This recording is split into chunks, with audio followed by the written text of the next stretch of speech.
স্বাগত কিশোর নিবেদিত প্রযত্নে বাংলাদেশ এই আয়োজনে আপনাদের সাথে আছি আমি ঝুমি রহমান। আমাদের আজকের আলোচনা জাতিসংঘের অধিবেশন কি বার্তা পেল বাংলাদেশ এই বিষয় নিয়ে। আমাদের সাথে এই প্রযত্নে বাংলাদেশ আলোচনায় আজ স্টুডিওতে উপস্থিত রয়েছেন আন্তর্জাতিক সম্পর্ক বিশ্লেষক অধ্যাপক এম শাহিদুজ্জামান এবং সাবেক রাষ্ট্রদূত এম শফিউল্লাহ। দুজনকেই স্বাগত জানাচ্ছি। জাতিসংঘের সাধারণ অধিবেশন, সেখানে বাংলাদেশের প্রধান উপদেষ্টা সরকার প্রধান হিসেবে বক্তব্য রেখেছেন ডক্টর মোহাম্মদ ইউনূস। যদিও তিনি এর আগে অনেকবার সেই অধিবেশনে অংশ নিয়েছেন, কিন্তু সরকার প্রধান হিসেবে এবার তিনি ভাষণ দিলেন। প্রধান উপদেষ্টার ভাষণ বাংলাদেশকে রিপ্রেজেন্ট করা এবং পাশাপাশি যেই বৈঠকগুলো হলো বাংলাদেশের প্রধান উপদেষ্টার সাথে বিশ্বের বিভিন্ন দেশের নেতাদের, সব কিছু মিলিয়ে আপনাদের মূল্যায়ন জানতে চাইব। শুরুতে এম শাহিদুজ্জামান, আপনার কাছে। ধন্যবাদ। ডক্টর ইউনূসের জাতিসংঘের ভাষণটা এটা অসাধারণ একটা বাস্তবতা জাতিসংঘের ইতিহাসে। কেননা উনি এমন একটা প্রক্রিয়াতে ক্ষমতা গ্রহণ করেছেন, উনি কোনো প্রধানমন্ত্রী বা প্রেসিডেন্ট নন, তবে একটা অন্তর্বর্তীকালীন এখন সরকারের দায়িত্বে, এবং তার উপরে এমন কঠিন একটা দায়িত্ব ন্যস্ত করা হয়েছে যে বলা যায়, আমরা সবাই জানি যে 15 বছরের মতো একটা দীর্ঘ অভিজ্ঞতা, যেখানে চূড়ান্তভাবে শেষ পর্যন্ত একটা একনায়কতান্ত্রিক ব্যবস্থা চাপিয়ে দেওয়া হয়েছে বাংলাদেশের মুখে। সমস্ত ইনস্টিটিউশনসগুলো, রাজনৈতিক প্রতিষ্ঠানগুলো ধ্বংস হয়ে গিয়েছে, এটা সবাই আমরা জানি। তবে প্রফেসর ইউনূসের সবচেয়ে গুরুত্বপূর্ণ বক্তব্যের দিকগুলো হচ্ছে এই যে তিনি প্রায় সারাটা স্পিচেই কিন্তু বক্তৃতায় এই অসাধারণ অভিজ্ঞতা বর্ণনা করলেন, এবং সেখানে তার অভিব্যক্তিগুলো একান্তই নিজস্ব ছিল। তিনি কিন্তু গতানুগতিকভাবে, যেভাবে একজন সরকার প্রধান এ ধরনের অ্যানুয়াল অধিবেশনে প্রোগ্রেস রিপোর্ট দেয় যে বা কী অ্যাচিভমেন্ট হয়েছে, কি রোল প্লে করবে বিশ্ব রাজনীতিতে দেশটি, এবং সরকারের অবস্থান কি বিভিন্ন ইস্যুতে, এইগুলোর চেয়ে আরও বেশি গুরুত্বপূর্ণ ছিল যে তিনি সারা জাতিগোষ্ঠীগুলোকে একেবারে সাদামাটা ভাষায় এবং অত্যন্ত প্রাঞ্জলভাবে কিভাবে দীর্ঘ সময় বাংলাদেশে গণতন্ত্র বিলুপ্ত হয়েছে, এবং তারপর যে ছাত্রদের যে অসাধারণ রোল, এবং সারা জাতি সেখানে যে যোগ দিয়েছে, এবং সেখানে যে কি নির্দয়ভাবে মানবাধিকার লঙ্ঘন করেছে আগেকার সরকার, এটা তিনি তুলে ধরার ক্ষেত্রে একটা বাস্তবতা বের হয়ে এসছে যে আমাদের পার্শ্ববর্তী যে বৃহৎ দেশটি,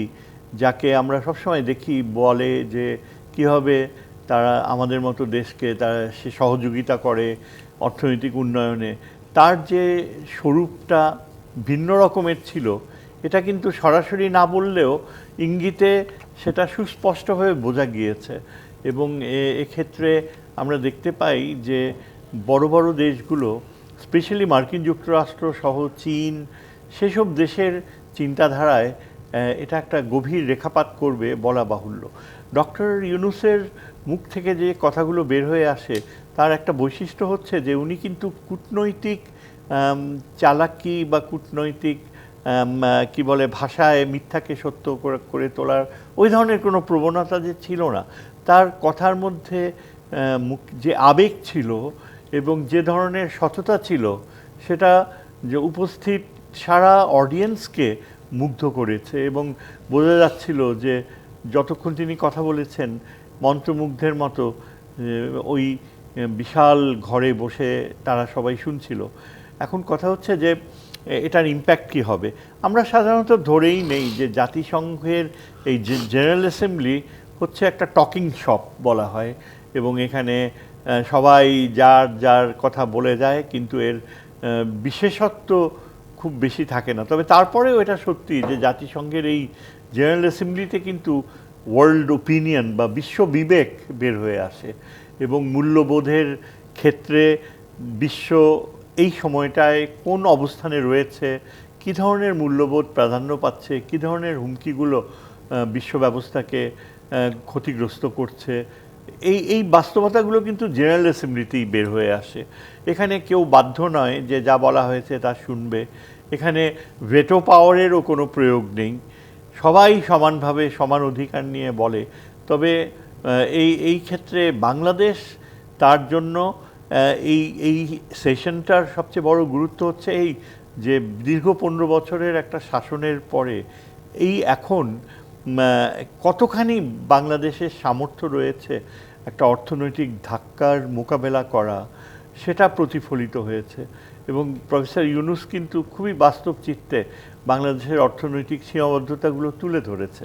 এবং আমরা যে একটা বড় ধরনের বিশাল অঙ্কের যে অর্থ হারিয়েছি, যা দুর্নীতির কারণে লুটপাট করে নেওয়া হয়েছে, সেই ফিগারগুলা শুনে জাতিসংঘের বেশিরভাগ সদস্যরাই কিন্তু স্তম্ভিত হয়ে গিয়েছে।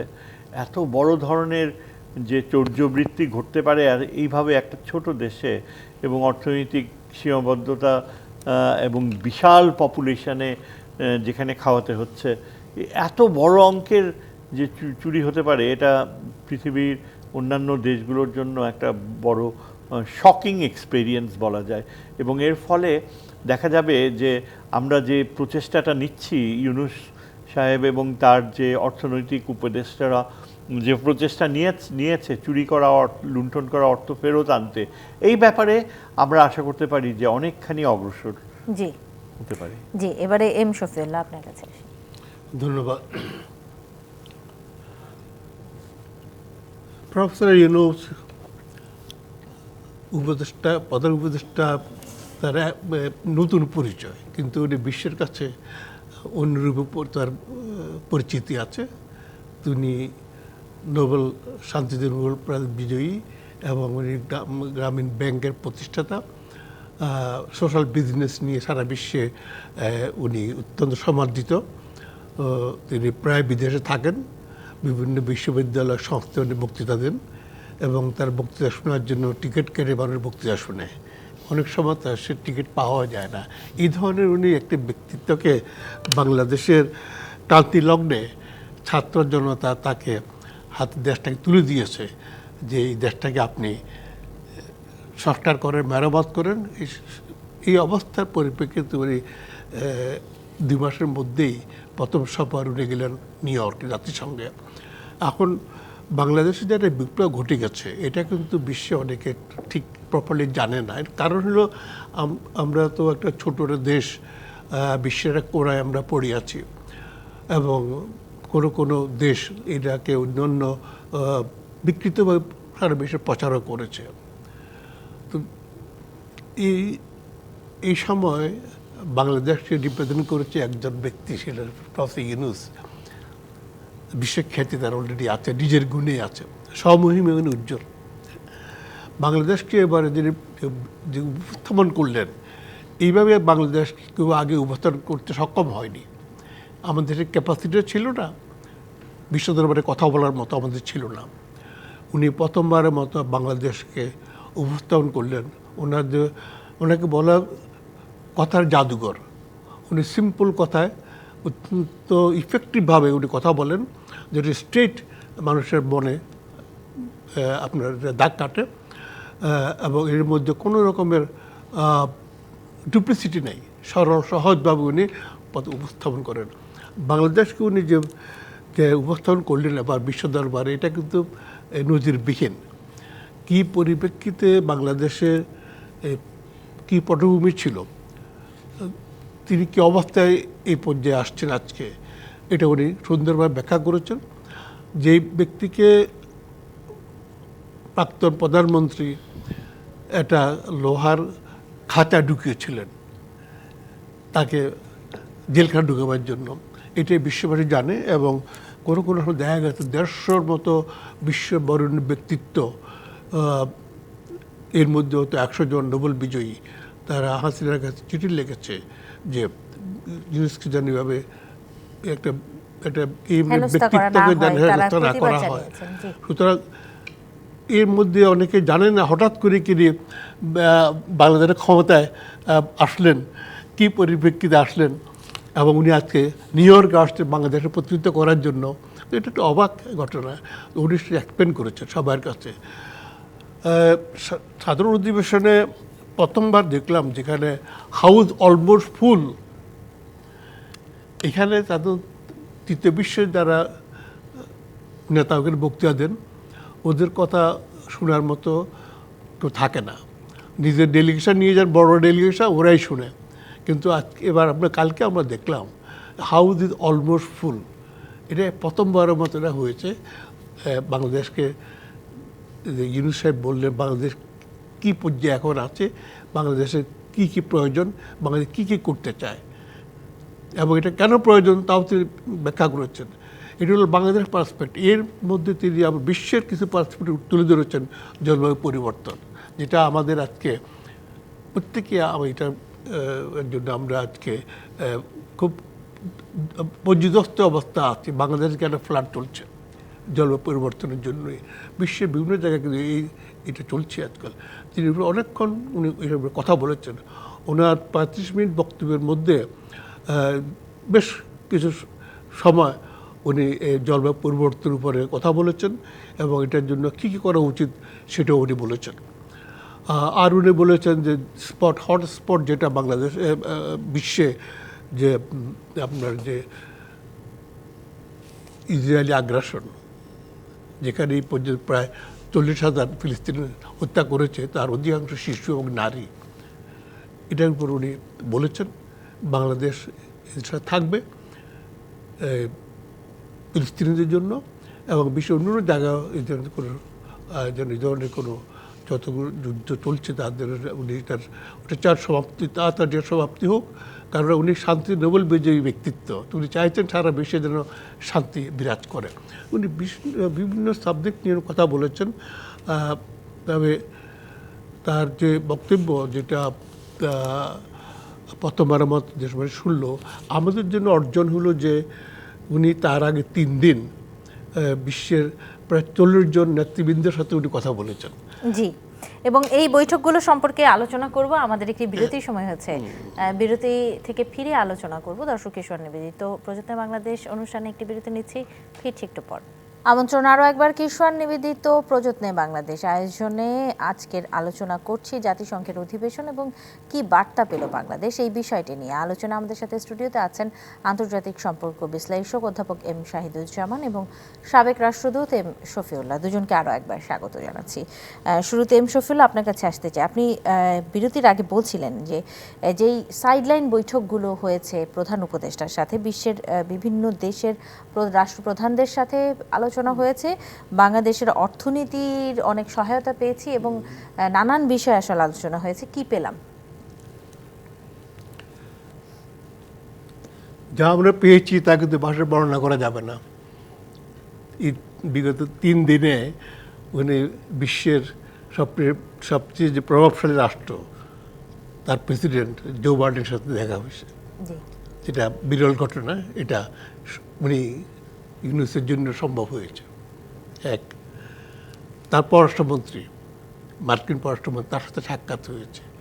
আরও গুরুত্বপূর্ণ ব্যক্তিত্ব যেটা আমাদের গণমাধ্যমে খুব একটা আসেনি, সেটা হলো চীনের পররাষ্ট্রমন্ত্রীর সাথে দ্বিপাক্ষিক আলোচনা হয়েছে। এখন দেখেন কত গুরুত্বপূর্ণ যে দুটো powerful country, America and China, দুজনের সাথে ওর মিটিং হয়েছে এবং এই মিটিং অত্যন্ত ফলপ্রসূ হয়েছে। এই জন্য যা আমরা প্রথমে বুঝতে পারি, যেভাবে আপনার প্রেসিডেন্ট জো বাইডেন ইউনূসকে সাহেবকে জড়িয়ে ধরলেন, হ্যান্ডশেক করলে ওয়ার্মলি, তারপরে জড়িয়ে দিলেন সে বডি ল্যাঙ্গুয়েজ। এই বডি ল্যাঙ্গুয়েজ স্পিক্স মোর দেন 1000 ওয়ার্ডস, ওয়ার্মনেস কীরকম। এবং এটা স্বীকৃতি বিশ্বের কাছে যে বাংলাদেশ এখন যার হাতে আছে, যে নেতৃত্বে আছেন, he the safest person for that country. সুতরাং এই মেসেজটা উনি সারা বিশ্বে দিয়েছেন যে বাংলাদেশ একা নয়, তার পিছনে আমরা সবাই আছি। এটা একটা বিরল, এই জন্য বলেছি, এটা আগে কখনো হয়নি, সেজন্য বলছি। এবং আজকে উনি বাংলাদেশকে যে জায়গায় নিয়ে গেছেন, সেই জায়গায় আমাদের ভবিষ্যতে যারা ক্ষমতা আসবেন, তারা ওই উচ্চতা বাংলাদেশ ধরে রাখতে পারবে কি না, এটা দেখার বিষয়। এবং এই যে একটা অপরচুনিটি করে দিলেন বাংলাদেশের জন্য, একটা দুয়ার খুলে দিলেন যে আমরা কোথায় পৌঁছতে পারি ইচ্ছা করলে, সেই ধরনের ব্যক্তিত্ব, রাজনীতির ব্যক্তিত্ব বাংলাদেশে তৈরি করতে হবে ভবিষ্যতে এটা ধরে রাখার জন্য। এরপরে আপনি আসুন আমেরিকার সাথে যে আমাদের দ্বিপাক্ষিক সম্পর্ক, শেখ হাসিনার সময় এটাকে আমরা নোজ ডাইভ, মানে এটাকে একদম সর্বনিম্ন স্তরে উনি নিয়ে আসছেন শেখ হাসিনা। দুজন মার্কিন রাষ্ট্রদূতের উপর হামলা হয়েছে বাংলাদেশে। আমি এটা শকিং বলবো, কারণ আমি নিজেও একদম কূটনীতিবিদ ছিলাম। একজন রাষ্ট্রদূত সে দেশের তার রাষ্ট্রপতির প্রতিভু হিসেবে কাজ করে, হি দ্য হাইয়েস্ট পার্সন, আবার প্রেসিডেন্ট, তার প্রতিভু রাষ্ট্রদূত ওই আরেকটা দেশে যায়, তার উপরে হামলা করা মানে হলো তার দেশ রাষ্ট্রপতির প্রতি হামলা করা, ভেরি সিম্বলিক। কিন্তু শেখ হাসিনা এই কাজটা দুবার করেছেন তারা বলে। কিন্তু যেহেতু আমেরিকা একটা বৃহৎ শক্তি, সর্ববৃহৎ শক্তি, সেজন্য তারা টলারেট করেছে, তারা কাউন্টার অ্যাটাক করেনি। এই পর্যায় থেকে প্রফেসর ইউনূস সেই আজকে আমেরিকান বাংলাদেশ সম্পর্ক কোথায় নিয়ে আসছে, আমি যেটা বললাম একটু আগে, বডি ল্যাঙ্গুয়েজে এটার প্রমাণিত হয়েছে যে সম্পর্কটা কোথায় আজকেও উনি নিয়ে আসছেন। এটা একটা বিরাট একটা গেইন আমি বলবো বাংলাদেশের জন্য। এরপরে আসে মার্কিন সেক্রেটারি ফর স্টেট, মানে ফরেন মিনিস্টারের সাথে যার আবার সাক্ষাৎ হয়েছে, সেখানে ডিটেলটা আসছে বাংলাদেশের সম্পর্ক কীভাবে হবে, রাজনীতি সম্পর্ক, অর্থনৈতিক সম্পর্ক, সিকিউরিটি, যা বলে সমস্ত কিছু ওখানে ডিটেল আলাপ হয়েছে, আউটলাইন তখন আলাপ হয়েছে। এটা নিশ্চয়ই পরে ফলো আপ হবে। এটা গুরুত্বপূর্ণ একটা মিটিং হয়েছে। এরপর আসেন Chinese foreign minister. Chinese foreign minister উনি শুধু ফরেন মিনিস্টার নয়, উনি ওদের যে পলিট ব্যুরোর উনি সদস্য, হাইস্ট র্যাঙ্কিং ডিপ্লোম্যাট, রাজনীতিবিদ চায়নার। তিনি দীর্ঘদিন থেকে উনি এই পদে আছেন। উনি বাংলাদেশ সফর করেছেন। চায়নার সাথে বাংলাদেশের সম্পর্ক এমন একটা পর্যায়ে ছিল যে বিলিয়ন ডলার তারা ইনভেস্ট করেছে, মেগা প্রজেক্ট তারা এখানে করেছে। চাইনিজ প্রেসিডেন্ট উনি ভিজিট করেছেন 2016 সালে, তখন বাংলাদেশে আসছেন। সেই দেশের সাথে শেখ হাসিনা এমনভাবে ব্যবহার করেছে যে কি বলবো, যেখানে তিস্তা প্রজেক্ট করার জন্য চায়নাকে নিজেই বলেছে, এবং দীর্ঘ 4 বছর তারা স্টাডি করে কয়েক মিলিয়ন ডলার খরচ করে এটার প্রজেক্ট প্রস্তুত করেছে। শেখ হাসিনা শেষ পর্যন্ত দেখা গেল এটা ভারতকে দিয়েছে। জি, একটা এরপরে তার 2 মন্ত্রী বলেছে চীন অনেক দূরে, ভারত অতি কাছে। আরেকজন বলেছে যে ভারত আমাদের রাজনৈতিক বন্ধু, চায়না আমাদের অর্থনৈতিক বন্ধু। মানে একটা বৃহৎ শক্তিকে এইভাবে ট্রিট করা, সেই জন্য তার লাস্ট ভিজিটটা চায়নাতে হলো শেখ হাসিনার। সেখানে 4 দিনের ভিজিট উনি 3 দিনে শেষ করে উনি মেয়ের ওষুধটা দেখিয়ে উনি চলে আসছেন। মানে এটা সর্বনিম্নে নিয়ে গেছিল সম্পর্কটাকে। এখন প্রফেসর ইউনূসের সাথে যে নিউ ইয়র্কে যে মিটিংটা হয়েছে দ্বিপক্ষের, এইটা ঠিক আমি বলবো যে সে আবার পুনরায় নতুন জায়গায় আরো অনেক দেশের সাথেই বাংলাদেশের সম্পর্ক, এই যে মিটিংগুলো এগুলোর মধ্য দিয়ে হয়েছে। এবারে একটু এম শাহিদুজ্জামান আপনার কাছে আসতে চাই যে এই যে বৈঠকগুলো হলো এবং অর্থনৈতিক দিক থেকে শুরু করে রোহিঙ্গা সংকট, বাংলাদেশের অর্থ পাচার, এই নানান বিষয়ে কিন্তু আলোচনা হয়েছে এই অধিবেশনে।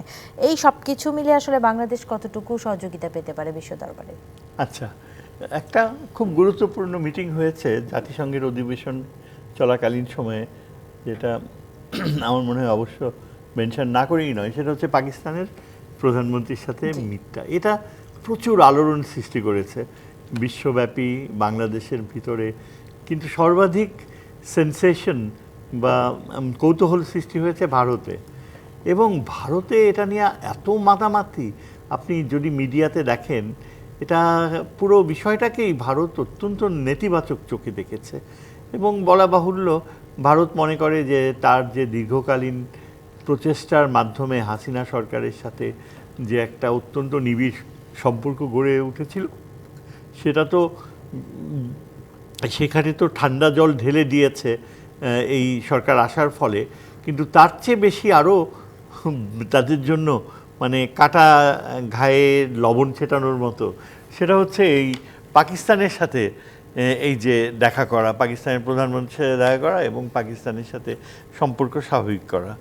কিন্তু প্রবলেমটা হচ্ছে যে ভারত যে এত নৈরাশ্যমূলক দৃষ্টিতে দেখছে পুরো বিষয়টাকে, এর কোনো কিন্তু তারা কোনো দেখা যাচ্ছে যে গত কয়েকদিনে এর কোনো কুলকিনারা তারা পাচ্ছে না যে কিভাবে একে মোকাবেলা করবে।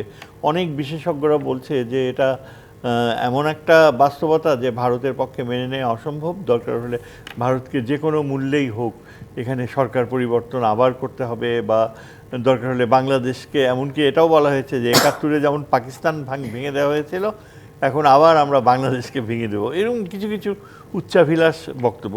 কিন্তু যে কথাটা আমি বলতে যাচ্ছি এখানে যে পুরো বিষয়টাকে কিন্তু আমার মনে হয় শেষ পর্যন্ত ভারতকে যদি কোনো মানে সুড়ঙ্গের শেষে কোনো আলো দেখতে হয়, ভারতকে চিন্তা করতে হবে যে নেতিবাচকভাবে না নিয়ে এটাকে পজিটিভলি নেওয়া উচিত।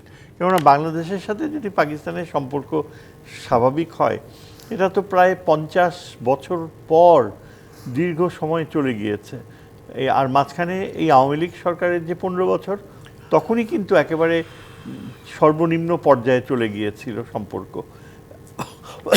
এখন বাংলাদেশ যদি পাকিস্তানের সাথে একটা সম্পর্ক উন্নতি করতে পারে, স্বাভাবিক হয়ে যেতে পারে, তাহলে ভারতের জন্য তো এটা একটা দৃষ্টান্ত এভাবেও তো দেখা যেতে পারে। ভারতীয় নেতৃত্ব, আমরা যদি নরেন্দ্র মোদীর দিকেই তাকাই, ভুলে গেলে চলবে না, কিন্তু অনেক আগে নরেন্দ্র মোদী যখন প্রথম প্রধানমন্ত্রী হয়েছিল তার ফার্স্ট টার্মে, সে কিন্তু যাওয়ার সময় ইচ্ছা করে লাহোরে তার প্লেন থামিয়ে নেমেছিল, নেমে যে নওয়াজ শরীফের বাড়িতে সরাসরি চলে গিয়ে সেখানে তিনি তার ওই রাজস্থান থেকে কেনা পাগড়ি, পিঙ্ক কালার্ড পাগড়ি, সেটা নওয়াজ শরীফকে উপহার দিয়েছিল তার ছেলের বিয়ের অনুষ্ঠানে। মানে এটা একটা সৌহার্দ্যের নিদর্শন এবং অনেকাংশে বলা যায় যে একটা ব্যক্তিগত পর্যায়ে সম্পর্ককে একটা উন্নতির মানে নিয়ে যাওয়া। কাজে এতে বোঝা যায় যে নরেন্দ্র মোদীর যে আকাঙ্ক্ষা ছিল না পাকিস্তানের সাথে সম্পর্ক উন্নয়নের, তা নয়, কিন্তু এখন তাদের সম্পর্কটা তারা এমন পর্যায়ে নিয়ে গিয়েছে যে এটা একটা পয়েন্ট অফ নো রিটার্নের মতো। এবং সেটা অনুযায়ী বাংলাদেশের কাছ থেকেও একই ধরনের আচরণ প্রত্যাশা করা, সেটা আসলে কতটুকু শোভনীয়, বিষয়গুলো নিয়ে আলোচনা করব। আরেকটি বিরতি নিয়ে আসছি। দর্শক, কিশোর নিবেদিত প্রযত্নে বাংলাদেশে আরেকটি বিরতি নিচ্ছি, ফিরছি একটু পর। আমন্ত্রণ আরও একবার কিশোর নিবেদিত প্রযত্নে বাংলাদেশ আয়োজনে। আজকে আলোচনা করছি জাতিসংঘের অধিবেশন এবং কি বার্তা পেল বাংলাদেশ, এই বিষয় নিয়ে আলোচনা। আমাদের সাথে স্টুডিওতে আছেন অধ্যাপক এম শাহিদুজ্জামান এবং এম শফিউল্লাহ, দুজনকে আরও একবার স্বাগত জানাচ্ছি। শুরুতে এম শফিউল্লাহ, আপনার কাছে আসি। আপনি বলছিলেন যে এই অধিবেশনে বাংলাদেশের সাথে বিশ্বের বিভিন্ন দেশের যে সম্পর্ক অনেকটা গত সরকারের সময়ে যেই দেশগুলোর সাথে তলানিতে চলে গিয়েছিল সেগুলোর সাথে আবার উন্নতির দিকে গিয়েছে। কিছু দেশের সাথে কিন্তু সম্পর্ক খারাপেরও একটি ইঙ্গিত পাওয়া যায়, যেমন ভারতের প্রধানমন্ত্রীর সাথে একটা বৈঠকের প্রস্তাবনা ছিল, সেটি হয়নি। এই জায়গাগুলোতে কি আসলে এই সরকার পারবে তাদের যেই সাধারণ স্বাভাবিক সম্পর্ক সেটি বজায় রাখতে? দেখুন, হাসিনার পতনের জন্য কিন্তু বাংলাদেশ দায়ী না। এটা মোটা দাগে হাসিনা এবং নরেন্দ্র মোদীর নীতি তাকে আজকের এই পর্যায়ে নিয়ে আসছে এবং বাংলাদেশকে একটা ভারতের সাথে একটা মুখোমুখি পর্যায়ে দাঁড়িয়ে দিয়ে গেছে। এই জন্য কিন্তু বাংলাদেশের জনগণ ১৫ লক্ষ ভিসা নিয়ে ভারতে যায়। তার মানে এটা কি, এদেশের মানুষ ভারতের সাথে সম্পর্ক রাখতে চায়, ভালো সম্পর্ক রাখতে চায়, এবং সেটাই কিন্তু হাসিনা রক্ষা করতে পারেনি, ভারত রক্ষা করতে পারেনি। তাদের যে বাংলাদেশ থেকে হাসিনাকে ক্ষমতায় নির্বাচন বাদে তার ক্ষমতায় রেখে দীর্ঘদিন একটু সুবিধা নিয়েছে, এই সুবিধা কিন্তু ভারতের জন্য কতটুকু ভারত পাবে আমি জানি না, কিন্তু বাংলাদেশের জন্য খুব ক্ষতি হয়েছে, বিশেষ করে বাংলাদেশের নিরাপত্তার জন্য হুমকি সৃষ্টি হয়েছিল। সুতরাং ঠিক সময় ছাত্র জনতা এদেশে হাসিনাকে ক্ষমতাচ্যুত করে বাংলাদেশ রক্ষা করেছে। এবং বাংলাদেশের পররাষ্ট্র উপদেষ্টার সাথে ভারতের উপদেষ্টা পররাষ্ট্রমন্ত্রী নিউ ইয়র্কে মিটিং হয়েছে, এবং আমরা আশা করব এই মিটিংয়ের এটার প্রথমভাবে প্রাথমিকভাবে দুই দেশের উচ্চ পর্যায়ে এই মিটিং। আমরা আশা করব এর ফলো আপ হিসাবে দুই দেশের ভিতরে আরও আলোচনার সূত্রপাত হবে, এবং সেটা কিন্তু আমাদের প্রধান উপদেষ্টা বলেছেন সমতার ভিত্তিতে হবে, সম্মানের ভিত্তিতে হবে। সুতরাং বাংলাদেশ এটা সভরেন কান্ট্রি, সুতরাং সেই ভিত্তিতে বাংলাদেশের সাথে সব ভারতের ভবিষ্যৎ সম্পর্ক হবে। এটা যেন ভারতে মনে রাখে, বাংলাদেশে মনে রাখে। বাংলাদেশের জনগণ এটাই চায় যে আমরা ভারতের বিরুদ্ধে না, আমরা ভারতের সাথে সুসম্পর্ক রাখতে চাই, সৎ প্রতিবেশী রাষ্ট্র হিসেবে আমরা থাকতে চাই, সম্মানের সাথে আমরা থাকতে চাই। আমরা ভারতের কোনো ক্ষতির কারণ হব না, ভারতের জন্য আমাদের কোনো ক্ষতির কারণ না হয়, এটাই হলো মূল বক্তব্য। কারণ we have to live with neighbours both the country's. সুতরাং এখানে এইটা যে একটা দীর্ঘদিনের সম্পর্ক, বাংলাদেশ সেটাকে মেনটেন করতে চায় ভারতের সাথে। আমরা ভারতের মানে কখনো আমরা খারাপ চিন্তা করি না ভারত সম্পর্কে। আমরা একটা ভারত একটা প্রভাবশালী দেশ আমাদের অঞ্চলে, এবং আমরা যারা সার্কভুক্ত যারা রাষ্ট্র আছি সবাই যারা ভারতের সাথে সম্পর্ক ভালো থাকে, ভারতের সেই চেষ্টাই করতে হবে। আমাদের 7-8টা কান্ট্রি যারা আছি আমরা সার্ককে পুনর্জীবিত করে যেন আমরা আমাদের অঞ্চলে শান্তি প্রতিষ্ঠা করতে পারি, এটা দায়িত্ব ভারতের সবচেয়ে বেশি। জি, ধন্যবাদ। এম শাহিদুজ্জামান, এবারে আপনার কাছে। এই ব্যাপারে আমার ধারণা হচ্ছে যে দেখেন, ভারত এই আগেকার যে শাসনের সময় পরের দিকে অনেকগুলো চুক্তি চাপিয়ে দিয়েছে, যেগুলো অসম চুক্তি বলা যায়, যে বাংলাদেশের নিরাপত্তাকে সরাসরি বিঘ্নিত করে। যেমন ধরেন এই বাংলাদেশের ভিতর থেকে তারা ট্রেন লাইন চেয়েছে, তারপর তারা রাস্তার ভিতর দিয়ে ভারতীয় সেনাবাহিনী ও সরঞ্জাম পৌঁছাবে উত্তর পূর্ব ভারতে। এটা এমন একটা চুক্তি যার ফলে চীন খুবই বীতশ্রদ্ধ হয়েছে বাংলাদেশের উপরে, এবং এর ফলে চীন এটা বারবার আমাদের বলেছে যে তোমরা তো ঠিক নিরপেক্ষ থাকার কথা যে বলতে, সেটা তো আর রাখবে না। এবং ভারতের সাথে আমাদের এই ধরনের চুক্তি করার ফলে চীনের সাথে যদি ভারতের কখনো একটা যুদ্ধ হয়, তখন আমরা কিন্তু সরাসরি আক্রান্ত হতে পারি। এই বাস্তবতা তো কখনো মেনে নেওয়া যায় না, এবং আমরা নিশ্চয়ই এটা এই ব্যবস্থা থেকে বের হয়ে আসব। তাছাড়া এই যে যেটা বলা হয়েছিল যে চীনকে তিস্তা চুক্তি আমরা চীনকে দিব, সেটাও তো করা হয় নাই। সেটা আমরা আশা করব যে এখন চীনের সাথে সম্পর্কের উন্নয়নের ফলে চীনকে সেই প্রজেক্টের দায়িত্বটা দেয়া হবে, কেননা চীনের প্রচুর অভিজ্ঞতা রয়েছে। এতেও ভারত হয়তো বাংলাদেশের উপরে অত্যন্ত ক্রুদ্ধ হবে, এবং তার যে কৌশলগত বাস্তবতা, ওই চিকেন্স নেক এবং 25 মাইল শিলিগুড়ি করিডোর, এমনই তার চিন্তাধারা যে সেখানে সে বাংলাদেশকে তার স্বার্থে ব্যবহার করবে, বাংলাদেশের নিরাপত্তাকে সরাসরি বিঘ্নিত করে। এবং এই বিষয়টাই কিন্তু ভারত কোনোভাবে আমাদেরকে ছাড় দিতে চায় না, কিন্তু আমাদেরকে তো তার পাল্টা ব্যবস্থা নিতে হবে, এবং ভারতকে সেটা বুঝতে হবে শেষ পর্যন্ত। জাতিসংঘে যে আমাদের প্রফেসর ইউনুস যে বক্তৃতা দিয়ে আসলেন, এবং তার যে আন্তরিকতা, সেটাকে যদি ভারত ক্যাচ না করতে পারে, তাহলে আমার মনে হয় না যে ভারতের সাথে আমাদের সম্পর্ক উন্নতি হবে। এটাই আর কি একটা রূঢ় বাস্তবতা। এখানে আরেকটি প্রশ্ন রাখতে চাই। রোহিঙ্গা সংকট নিয়ে কিন্তু তিনি একটি জোরালো বক্তব্য দিয়েছেন, এবং তিনি বিশ্ব সম্প্রদায়কে স্বাগত জানিয়েছেন, শুধু আর্থিক সহায়তা নয়, প্রত্যাবাসনের জন্য তারা যেন এগিয়ে আসে। এই জায়গাটিতে কি বলবেন? আমি আচ্ছা, আমি এই জায়গাটিতে কিন্তু আমার একটা নির্দিষ্ট চিন্তাধারা রয়েছে। সেটা হচ্ছে এই আন্তর্জাতিক নিরাপত্তার একজন শিক্ষক হিসাবে আমার ধারণা যে আমরা অনেক বেশি আন্তর্জাতিক প্রেক্ষাপটের উপর ছেড়ে দিয়েছি, যে জাতিসংঘ একটা কিছু করবে।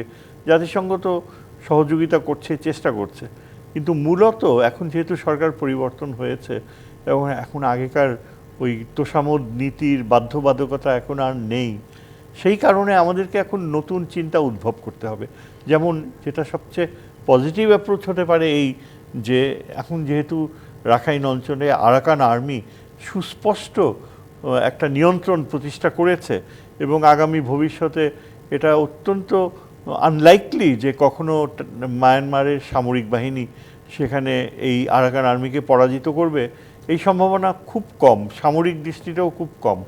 এজন্যে আমার মনে হয় জাতিসংঘের উপর টোটালি ডিপেন্ডেন্ট না হয়ে জাতিসংঘের সহযোগিতা আর পাশাপাশি আরাকান আর্মির সাথে আমাদের একটা যোগাযোগ স্থাপন করা উচিত, কেননা ইচ্ছা করলে আরাকান আর্মি কিন্তু রোহিঙ্গাদের ফেরত নিতে পারে। জি, আমি একেবারে শেষ পর্যায়ে চলে এসেছি এই বিষয়টিতে। এম শফিউল্লাহ, একটু আপনার মন্তব্য জানতে চাইব। রোহিঙ্গার ব্যাপারে দেখেন দীর্ঘদিন থেকে আলোচনা হয়েছে, 6 বছর এখন চলছে। তো সংক্ষেপে বলতে গেলে এটা আমাকে বলতে হবে, জাতিসংঘ এবং বিভিন্ন দেশ যে সাহায্য করছে বেসিক্যালি করছে আপনার মানবিক কারণে। কারণ 12-11 লক্ষ লোককে বাংলাদেশে রাখা আর্থিক যে সহায়তা দিচ্ছে, এবং এটাও আছে যে ডিপোর্টেশন হবে। কিন্তু মিয়ানমারের যে বর্তমান যে পরিস্থিতি, আমার বন্ধু যেটা বললেন রাখাইনের অবস্থা, এতে একটু ডিলে হচ্ছে। তবে আমি এটাও বলবো যে বিশ্ব সম্প্রদায়ের তো গুডউইল আছে বাংলাদেশের প্রতি এদেরকে পাঠানোর জন্য। তার সাথে মিয়ানমারের উপরে সবচেয়ে যাদের সম্পর্ক বেশি হচ্ছে হল চীন। চীনের সাথে আমাদের সম্পর্ক এখন নতুন মাত্রায় পৌঁছার সময়টা আসছে, সুযোগ আসছে। এই সুযোগটা আমি আশা করি ডক্টর ইউনূস সাহেবকে সময় দিতে হবে। তাকে 1 বছর 1.5 বছরের ভিতরে পুশ করে বাইরে করে দিয়ে রাজনীতিবিদ আবার ক্ষমতায় আসবে, এতে কোনো কিছুই হবে না, দেশের কোনো মঙ্গল হবে না। ওনাকে সম্পূর্ণ একটা সময় দিতে হবে, সময় দিয়ে রোহিঙ্গা সমস্যার সমাধান করতে হবে। তাহলে উনি ওনার পক্ষে ওনার হাত দিয়ে আমি আশা করব যে উনি চায়নার সাথে সম্পর্ক নিয়ে এটা সমাধান করতে। জি, ধন্যবাদ, অনেক ধন্যবাদ জানাচ্ছি আমাদের সময় দেওয়ার জন্য। শেষ করছি কিশোর নিবেদিত প্রযত্নে বাংলাদেশের আজকের আয়োজন। ডিবিসির সঙ্গেই থাকুন 24 ঘন্টা।